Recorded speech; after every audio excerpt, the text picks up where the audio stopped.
नमस्ते मित्रों, राधे राधे, जय श्री कृष्णा। आप सभी मित्रों का स्वागत करता हूं मधुरम हिंदी उदयपुर के इस ऑनलाइन प्लेटफॉर्म पर। और मित्रों, हम सभी बहुत इत्मीनान से और बहुत आनंद के साथ हिंदी साहित्य के इतिहास को पढ़ रहे हैं। पढ़ने में हिंदी साहित्य का इतिहास थोड़ा कठिन सा लगता है, लेकिन एक प्रयास है कि 2-4 पुस्तकों का समावेश करके आपके लिए ये शॉर्ट कक्षाएं जो हैं, फर्स्ट ग्रेड, सेकंड ग्रेड, और अगर आप कॉलेज व्याख्याता, भर्ती परीक्षा, नेट, सेट, पीजीटी, टीजीटी जो भी तैयारी कर रहे हैं, तो उनके लिए ये कक्षाएं बड़ी आनंददायी रहने वाली है और ये रह भी रही है, ऐसा आपके कमेंट से मुझे प्रतीत हो रहा है। बस आपसे आग्रह इतना सा रहता है कि इन कक्षाओं का आप पूरा उपयोग करें। और पीडीएफ के बारे में, जैसा मैंने कल की कक्षा में कहा था कि मन नहीं होता कि शेयर करूं, लेकिन फिर भी शिक्षक हूं, ऐसा लगता है कि हमारे बच्चे दुखी होंगे।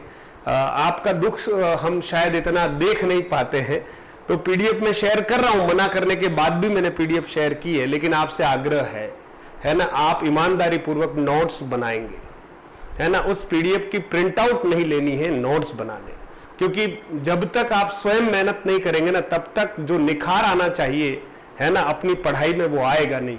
इसलिए मेरा आपसे आग्रह है। अच्छा, मैं भी आपको ये पढ़ा रहा हूं तो हो सकता है इसको टाइप करवा दूं मैं, कोई बहुत बड़ी बात नहीं है, लेकिन मेरी शुरू से आदत रही है कि मैं कोशिश करता हूं। कल की एक त्रुटि जो थी उसका हमने सुधार कर दिया है, स्टील और एडिशन वाली। बालकृष्ण जो हमारे भट्ट है ना, तो बालकृष्ण भट्ट को स्टील कहा गया है और पंडित प्रताप नारायण मिश्र को एडिशन कहा गया है। इसको हमने सुधार कर लिया था। मित्रों, हमने आधुनिक काल का पहला पड़ाव पार कर लिया और दूसरे पड़ाव को आज हम प्रारंभ कर रहे हैं, द्विवेदी युग, और उसका एक परिचयात्मक विवरण आज की कक्षा में। और देखते देखते महीना बीत गया मित्रों। 31वां आज हमारा एपिसोड है, 31वीं क्लास है, और आप सभी इन कक्षाओं को निरंतर, आपके व्यूज, आपके देखने का नजरिया, ये बहुत कुछ निर्भर करता है और उत्साहित भी करता है कि मैं और अधिक मेहनत के साथ आप लोगों से YouTube पर मिलता रहूं। और सच में ये मेहनत केवल और केवल आपके लिए है, आपको समर्पित है। मुस्कुराते हुए पढ़ते रहिएगा, सब अच्छा होने वाला है। मित्रों, शुरुआत करते हैं सुविचार से। दोस्तों, हर दिन आपके जीवन में बदलाव लाने का बेहतरीन अवसर होता है, इसलिए प्रत्येक दिन का आप स्वागत करें और अच्छी मेहनत के साथ दिन को व्यतीत करें, लक्ष्य की तरफ बढ़ते रहें, ऐसी मंगल कामनाएं हैं। मित्रों, आज आपका समय 9 बजे से मैं थोड़ा लेना चाहूंगा, क्योंकि ठान लिया है बनेंगे व्याख्याता। चयन वाली क्लास है, महा मैराथन क्लास पार्ट 2, जैसा कि आपसे वादा कर रखा था। इसमें व्याकरण के प्रश्न है चुनिंदा, जो हमारे टॉपिक्स हैं, और जनसंचार के माध्यम के 20-25 प्रश्न हमने जनसंचार के माध्यम के भी डाले हैं। ये कक्षा मित्रों, इसमें लिखा जरूर ऐसा है कि ये केवल फर्स्ट ग्रेड के लिए, लेकिन आप इस बात को ध्यान रखिएगा, केवल फर्स्ट ग्रेड नहीं मित्रों, इसमें आप चाहें तो फर्स्ट ग्रेड के साथ साथ हमारे सेकंड ग्रेड के जो विद्यार्थी हैं, तैयारी कर रहे हैं, वो भी जुड़ सकते हैं। सेकंड ग्रेड के विद्यार्थी, है ना, फर्स्ट ग्रेड के विद्यार्थी जुड़ सकते हैं, सेकंड ग्रेड के विद्यार्थी जुड़ सकते हैं, और थर्ड ग्रेड के विद्यार्थी जुड़ सकते हैं। और साथ ही साथ मित्रों, इसके साथ साथ मैं बात करूं तो अगर आप सब इंस्पेक्टर भर्ती परीक्षा की तैयारी कर रहे हैं तो भी जुड़ सकते हैं, और अगर आप सीईटी की तैयारी कर रहे हैं तब भी जुड़ सकते हैं, क्योंकि मित्रों व्याकरण है, टीजीटी, पीजीटी की तैयारी करने वाले जितने भी मित्र हैं वो सब जुड़ सकते हैं, क्योंकि इसमें व्याकरण के प्रश्न हैं, जिसमें संधि, समास, उपसर्ग, प्रत्यय, शब्द शुद्धि, वाक्य शुद्धि, वाक्यांश के लिए एक शब्द, शब्द युग्म, है ना, विलोम शब्द, पर्यायवाची शब्द, इन सब के महत्वपूर्ण प्रश्नों से रूबरू आपको करवाऊंगा। इसलिए आप अधिक से अधिक संख्या में 9 बजे जरूर उपस्थित हो, आपकी उपस्थिति सादर प्रार्थनीय है।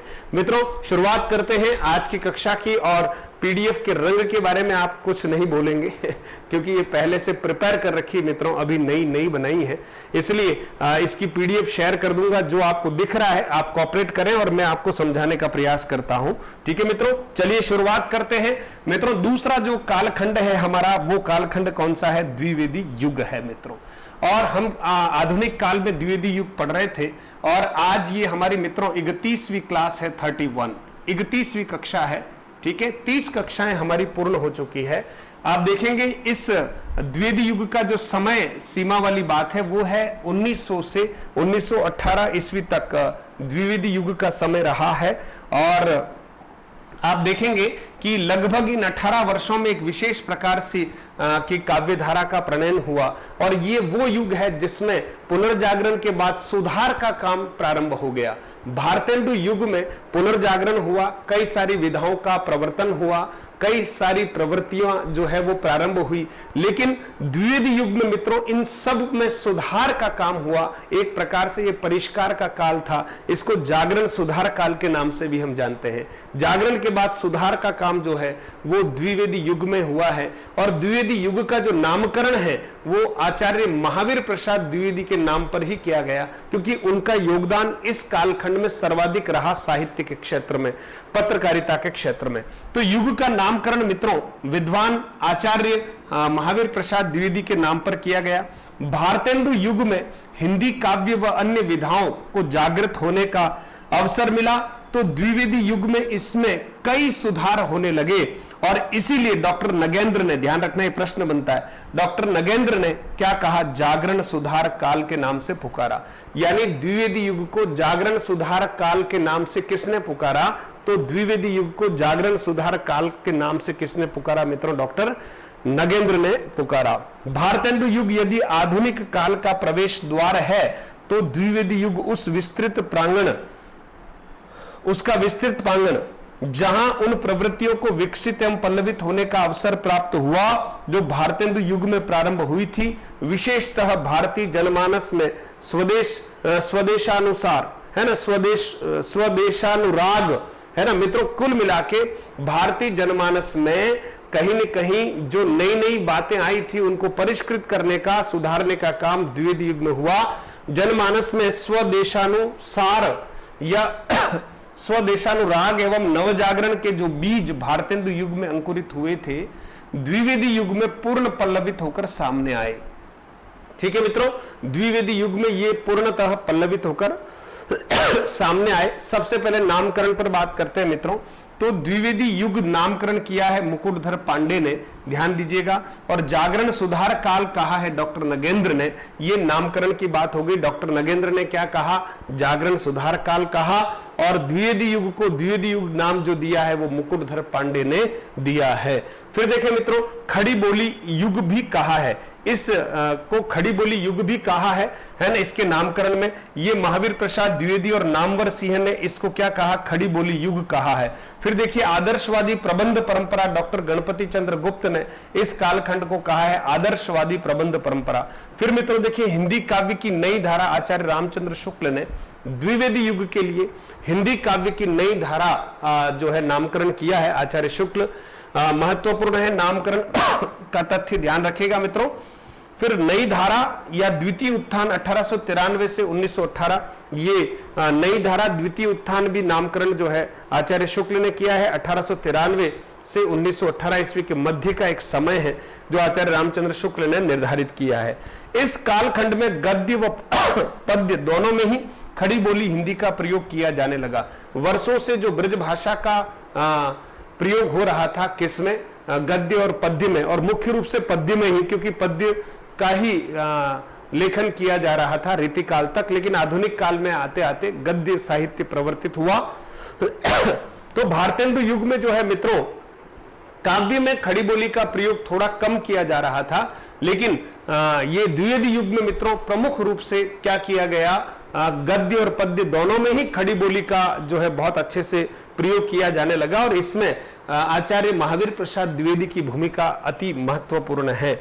19वीं सदी के अंतिम चरण में स्थापित दो बड़ी संस्थाएं मान लीजिए, एक है नागरी प्रचारणी सभा काशी 1893 ईस्वी में, दोनों का हिंदी के क्षेत्र में महती योगदान है ना। एक तो नागरी प्रचारणी सभा काशी जिसकी स्थापना 1893 ईस्वी में हुई है मित्रों, तो ये बड़ा महत्वपूर्ण है, महती जो है स्थान रहा काशी नागरी प्रचारणी सभा काशी का। और दूसरा मित्रों बहुत महत्वपूर्ण भूमिका रही सरस्वती पत्रिका की।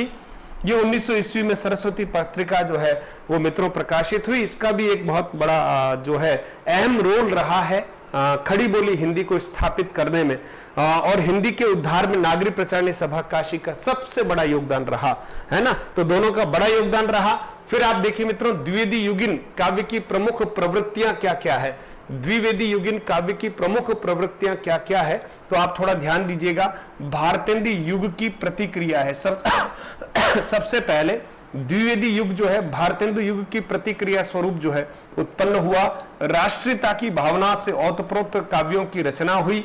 इतिवृत्तात्मकता है, इतिवृत्तात्मकता का कारण है प्रबंध काव्य की रचना हुई और पौराणिक आधारों पर, है ना, पौराणिक ग्रंथों के आधारों पर या उनसे कुछ न कुछ इस तरह के आख्यान लेकर नवीन रचनाएं होने लगी, यानी पौराणिकता के आधार पर उसको आधुनिक समय के अनुरूप जो है रचना करना इतिवृत्तात्मकता कहलाता है।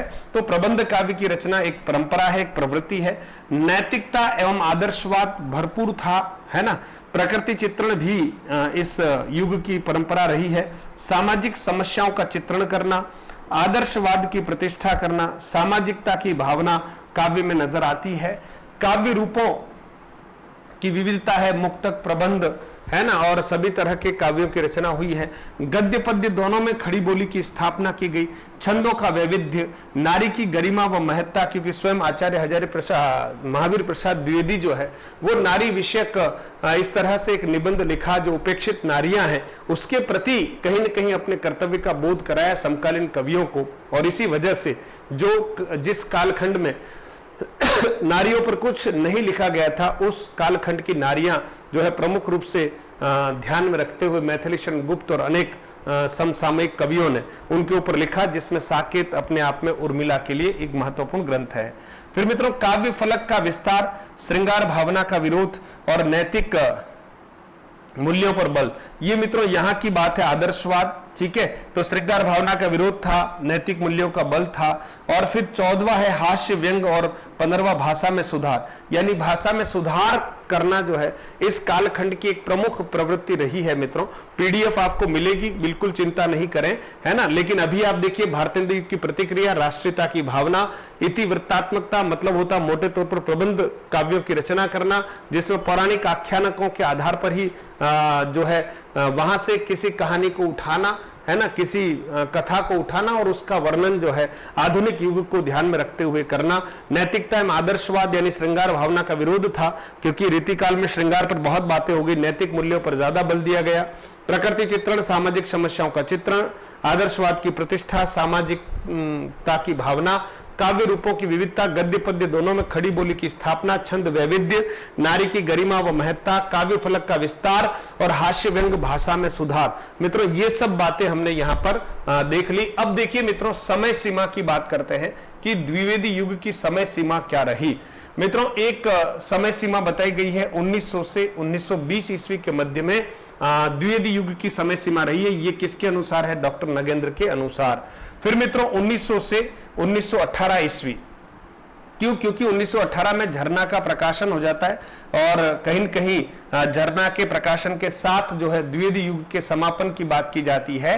ये नागरी प्रचारणी सभा के अनुसार समय सीमा तय की गई है कि 1900 से 1918 ईस्वी तक का जो कालखंड है वो द्विवेदी युग के नाम से जाना जाता है। इसके बाद एक नया कालखंड आता है जिसको हम छायावाद कहते हैं मित्रों, ठीक है।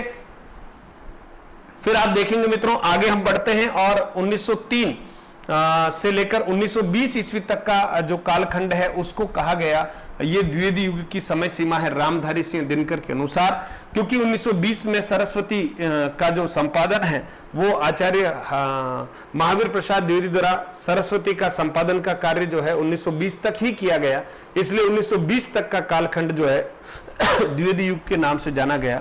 1900 से 1916 तक इसका कालखंड माना है अज्ञेय ने, और 1916 इसलिए माना क्योंकि जूही की कली का क्या होता है? प्रकाशन, और इस कविता के प्रकाशन के साथ ही कहीं कहीं द्विवेदी युग का अंत माना गया है।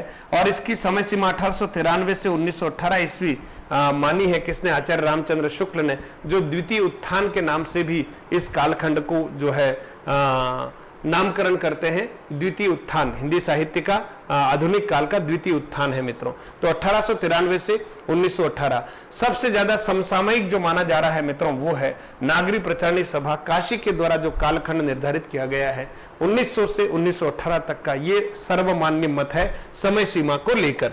चलिए आगे बढ़ते हैं मित्रों। सरस्वती पत्रिका के बारे में आप जानते हैं कार्तिक में किशोरी राधा जग में श्याम से मिलने गई। कार्तिक में किशोरी राधा जग के श्याम से मिलने गई, ये एक ट्रिक है। और ये ट्रिक किसकी है अभी आप देखिएगा। सरस्वती पत्रिका की स्थापना 1900 ईस्वी में हुई है मित्रों। प्रकाशन जो है वो काशी से हुआ है। संस्थापक या प्रथम प्रकाशक जो है वो चिंतामणि घोष बंगाली थे मूलतः। डॉक्टर बच्चन सिंह के अनुसार इस पत्रिका के प्रकाशन का निश्चय एक बंगाली सज्जन चिंतामणि घोष ने किया, जो इंडियन प्रेस इलाहाबाद के मालिक थे। चिंतामणि घोष के अनुरोध पर नागरी प्रचारणी सभा काशी ने इसके संपादन का दायित्व स्वीकार किया। शुरुआती 1 वर्ष तक इसका संपादन संपादक मंडल द्वारा किया गया और संपादक मंडल में बाबू श्याम सुंदर दास थे, राधा कृष्ण दास थे, जगन्नाथ दास रत्नाकर थे, कार्तिक प्रसाद थे और किशोरीलाल गोस्वामी थे मित्रों। कौन थे? किशोरीलाल गोस्वामी। ध्यान दीजिएगा, किशोरीलाल गोस्वामी ये संपादक मंडल में थे। और कौन कौन थे संपादक मंडल में, इसी को ट्रिक के माध्यम से आपके सामने रखा है कि प्रथम 1 वर्ष तक जो संपादन किया, तो संपादन किसी एक व्यक्ति ने नहीं किया है, संपादक एक मंडल था। और वो उस मंडल में कौन कौन थे? तो कार्तिक में किशोरी राधा जग के श्याम से मिलने गई। तो यहां देखिएगा, कार्तिक में किशोरी राधा जग के श्याम से मिलने गई। तो यहां देखें बाबू श्याम सुंदर दास। कार्तिक से क्या हुआ मित्रों? देखिए, कार्तिक से कार्तिक प्रसाद हो गया, किशोरी से मित्रों हो गया किशोरीलाल गोस्वामी, राधा से मित्रों राधा कृष्ण दास हो गया, और जग के श्याम, जग का अर्थ हो गया जगन्नाथ मित्रों, और श्याम का अर्थ हो गया बाबू श्याम सुंदर दास, और मित्रों से मिलने गई। तो 5 हो गए मित्रों। कार्तिक में किशोरी राधा जग के श्याम से मिलने गई, ये एक ट्रिक है। और इस ट्रिक के माध्यम से हम 1 वर्ष तक जो संपादन किया है सरस्वती पत्रिका का, उसके संपादक मंडल में कौन थे नहीं थे, इस बात को क्लियर करेंगे। कार्तिक में किशोरी राधा जग के श्याम से मिलने गई। फिर देखिए मित्रों, प्रमुख इसके संपादक जो रहे हैं मित्रों, एक तो बाबू श्याम सुंदर दास है, वो बाद में 1901 से 1902 तक इन्होंने स्वतंत्र रूप से इसके संपादक का दायित्व निभाया। 1903 से 1920 ईस्वी तक जो है सबसे ज्यादा लंबे समय तक के लिए आप देखें जो है महावीर प्रसाद द्विवेदी ने इस सरस्वती पत्रिका का दायित्व संभाला। उसके बाद सर्वाधिक समय देवीदत्त शुक्ल ने सरस्वती पत्रिका के संपादक का दायित्व संभाला। 1920 से 1947 ईस्वी तक निरंतर देवीदत्त शुक्ल जो है इसके संपादक बने रहे मित्रों। और ट्रिक है श्याम महावीर देवी, ये तीनों संपादक जो बाद के हैं, श्याम महावीर देवी, तो बाबू श्याम सुंदर दास, महावीर प्रसाद द्विवेदी और देवीदत्त शुक्ल। पत्रिका की जो आवृत्ति होती थी मित्रों, ये मासिक पत्रिका थी सरस्वती पत्रिका। आचार्य शुक्ल क्या कहते हैं?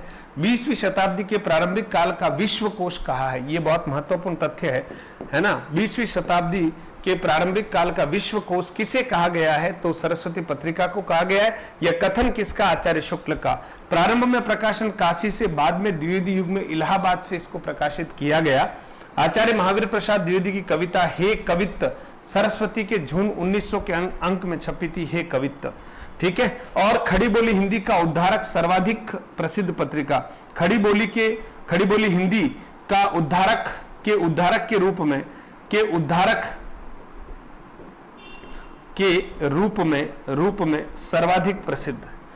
में सर्वाधिक प्रसिद्ध पत्रिका, खड़ी बोली हिंदी के उद्धारक के रूप में सर्वाधिक प्रसिद्ध पत्रिका जो है वो कौन सी है? सरस्वती पत्रिका है मित्रों। तो सरस्वती पत्रिका के बारे में आपको एक सामान्य जानकारी दे दी गई है, महत्वपूर्ण है। परीक्षा में प्रश्न सरस्वती पत्रिका को लेकर निश्चित तौर पर आता है। द्विवेदी युग के रचनाकारों का सही क्रम, आरोही क्रम जो है वो देख लीजिए, एक बार क्रम देख लीजिए, कभी क्रम आ जाए तो हमें ध्यान रखना है। सबसे पहले मित्रों श्रीधर पाठक 1859 से 1928 ईस्वी, नाथुराम शर्मा शंकर 1859 से 1932 ईस्वी, महावीर प्रसाद द्विवेदी मित्रों 1864 से 1938 ईस्वी, बाल मुकुंद गुप्त 1865 से 1907 ईस्वी, अयोध्या सिंह उपाध्याय हरिओद 1865 से 1947 ईस्वी, और फिर है मित्रों लाला भगवान दिन 1866 से 1930 ईस्वी, जगन्नाथ दास रत्नाकर 1866 से 1932 ईस्वी मित्रों। तो ये द्विवेदी युग के जो रचनाकार है उनका क्रम है आरोही रूप में। फिर देखिए मित्रों, राय देवी प्रसाद पूर्ण 1868 से 1915 ईस्वी, रामचरित उपाध्याय 1872 से 1938 ईस्वी, कामता प्रसाद गुरु 1875 से 1947 ईस्वी, सत्यनारायण कविरत्न 1879 से या 79 से 1918 ईस्वी, ठीक है। गिरधर शर्मा नवरत्न 1881 से 1961 ईस्वी, राम नरेश त्रिपाठी 1881 से 1962 ईस्वी, गया प्रसाद शुक्ल स्नेही 1883 से 1972 ईस्वी, सत्यनारायण पांडे जो हैं वो 1884 से 1959 ईस्वी, और लोचन प्रसाद पांडे जो है मित्रों वो 1886 से 1959 ईस्वी तक के कालखंड में है। तो ये प्रमुख जो है वो द्विवेदी युग के हमारे साहित्यकार हैं। फिर देखिए मैथिली शरण गुप्त, मित्रों ध्यान दीजिए 1886 से 1964 ईस्वी महत्वपूर्ण है। ठाकुर गोपाल शरण सिंह 1891 से 1960 ईस्वी। मुकुटधर पांडे की बात करते हैं मित्रों तो 1895 से 1984 ईस्वी, और वियोगी हरि मित्रों 1896 से 1963 ईस्वी। तो ये कुछ 20 प्रमुख द्विवेदी युगीन जो हमारे साहित्यकार हैं, कवि हैं, उनका वर्णन आरोही क्रम के अनुसार किया गया है। यानी जिसका जन्म पहले हुआ उसको हमने पहले लिखा, जिसका जन्म उसके बाद में हुआ उसको हमने बाद में लिखा है। तो वियोगी हरि 1896 से 1963 ईस्वी है ना। तो ये कुछ हमारे प्रमुख द्विवेदी युगी रचनाकार हैं मित्रों। फिर देखिए मित्रों द्विवेदी युग के रचनाकारों का वर्गीकरण। मित्रों इसमें दो तरह के रचनाकार हैं। एक है द्विवेदी मंडल के रचनाकार हैं जो अनुशासन धारा के कवि माने जाते हैं, और एक मित्रों इसमें एक धारा और चलती है, वो है स्वच्छंद काव्य धारा, यानी अनुशासन धारा से बाहर के कवि। ठीक है, एक तो अनुशासन में चल रहे थे, और अनुशासन किसका? आचार्य महावीर प्रसाद द्विवेदी का। वो बिल्कुल डंडा लेकर बैठे हुए हैं, क्या लिखना है, कैसे लिखना है, ये सब कुछ वो बताते हैं। और एक उसी कालखंड में स्वच्छंद काव्य धारा के भी कवि होते हैं जो आचार्य महावीर प्रसाद द्विवेदी के अनुशासन को मानते नहीं है। तो अनुशासन की धारा के कवि कौन कौन से देखिए, महावीर प्रसाद द्विवेदी स्वयं, मैथिली शरण गुप्त, अयोध्या से उपाध्याय हरिओत, सियाराम शरण गुप्त, पंडित श्रीधर पाठक, पंडित रामचरित उपाध्याय और लोचन प्रसाद पांडे, ये अनुशासन धारा के कवि माने जाते हैं। और स्वच्छंद काव्य धारा यानी उन्होंने अपनी ओर से लिखा है, जिसमें मानसलवाद भी आ गया है और राष्ट्रीय सांस्कृतिक काव्य धारा वो भी आ गई है। तो इसमें मित्रों आप देखेंगे नहीं, वो राष्ट्रीय सांस्कृतिक और मानसल, क्षमा चाहूंगा, वो छायावाद की बात है। तो यहाँ कुछ ऐसे हैं जो स्वच्छंद काव्य धारा लिखी, उन्होंने खाली अनुशासन को माना नहीं है ना, वो छायावाद में हम बात करेंगे। मुकुटधर पांडे, राम नरेश त्रिपाठी, लाला भगवान दिन, राय देवी प्रसाद पूर्ण, नाथुराम शर्मा, शंकर सत्यनारायण कविरत्न और जगन्नाथ दास रत्नाकर, ये कुछ हमारे स्वच्छंद काव्य धारा के कवि माने जाते हैं। मित्रों अब हम बात करते हैं, सबसे पहले कवि हैं हमारे द्विवेदी मंडल के कौन से? महावीर प्रसाद द्विवेदी के बारे में हम चर्चा करते हैं। और द्विवेदी मंडल के अगर पुरोधा कवि कहें तो महावीर प्रसाद द्विवेदी ही हैं। सबसे पहले हम इनके जन्म पर बात करते हैं। 1864 ईस्वी में आपका जन्म हुआ। कहां हुआ मित्रों? दौलतपुर में हुआ, रायबरेली उत्तर प्रदेश में आपका जन्म हुआ। 1938 ईस्वी में आपका देहावसान हुआ। आपके अन्य नाम है भुजंग भूषण भट्टाचार्य के नाम से आपने लिखा, रसिक रंजन के नाम से आपने लिखा। तो भुजंग भूषण भट्टाचार्य जो है वो महावीर प्रसाद द्विवेदी का ही नाम है, रसिक रंजन भी महावीर प्रसाद द्विवेदी का ही नाम है। इनकी कुछ प्रमुख रचनाएं हैं मित्रों, उस पर हम चर्चा करते हैं। तो नागरी प्रचानी सभा काशी के अनुसार इनकी लगभग 80 रचनाएं हैं, जिसमें मौलिक और अनुदित दोनों ही सम्मिलित है। कुछ रचनाएं हैं जैसे देखिएगा, काव्य रचनाएं मौलिक एवं खड़ी बोली में, देवी स्तुति शतक 1892, समाचार पत्र संपादक स्तव 1898 ईस्वी में, कान्यकुब्ज बलिव्रतम 1898 ईस्वी में, और नागरी जो है 1900 ईस्वी में। ये कुछ खड़ी बोली की इनकी मौलिक रचनाएं हैं। और देखते हैं मित्रों, काव्य मंजूषा, कान्यकुब्ज अबला विलाप, कविता विलाप कलाप, कविता कलाप 1909 ईस्वी और सुमन 1923 ईस्वी। द्विवेदी काव्यमाला 1940 में 2 खंडों में प्रकाशन किया गया नागरी प्रचानी सभा द्वारा।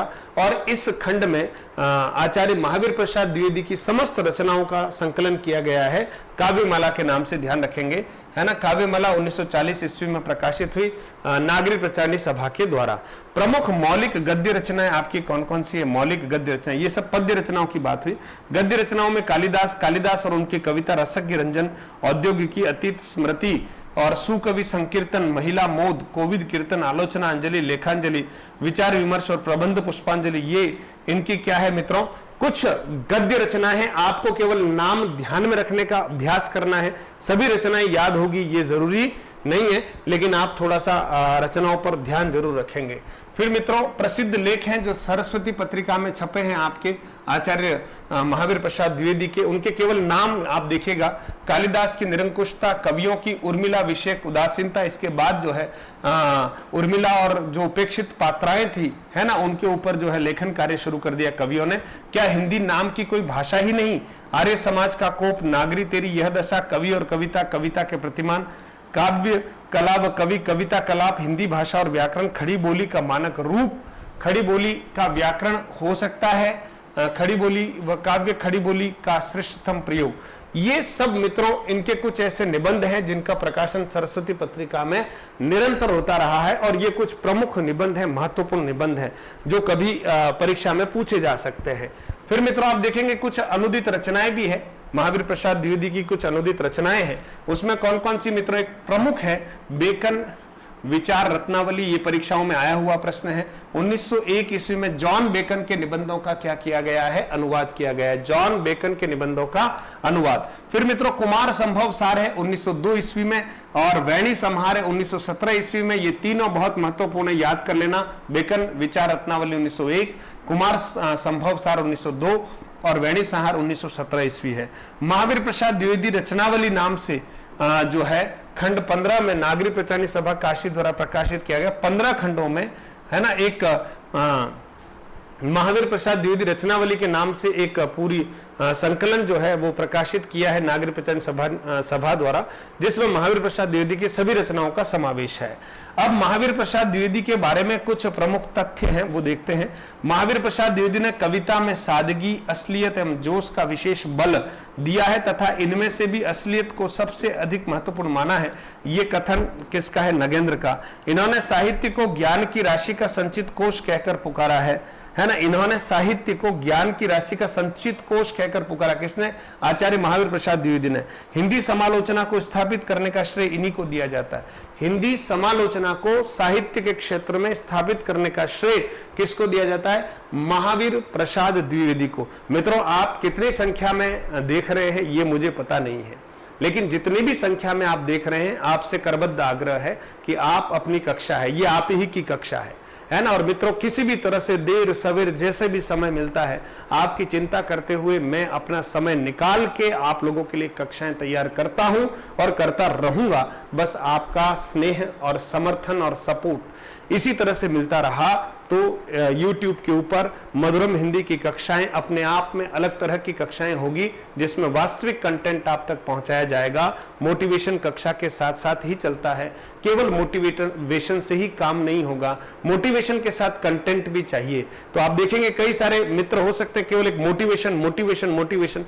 मित्रों खाली मोटिवेशन से पेट नहीं भरेगा, मोटिवेशन के साथ बच्चों को कंटेंट भी देना पड़ेगा। तो मैं उसी प्रयास में हूं कि आपको कंटेंट भी दूं और आपको मोटिवेट भी करूं, दोनों काम साथ साथ करूंगा।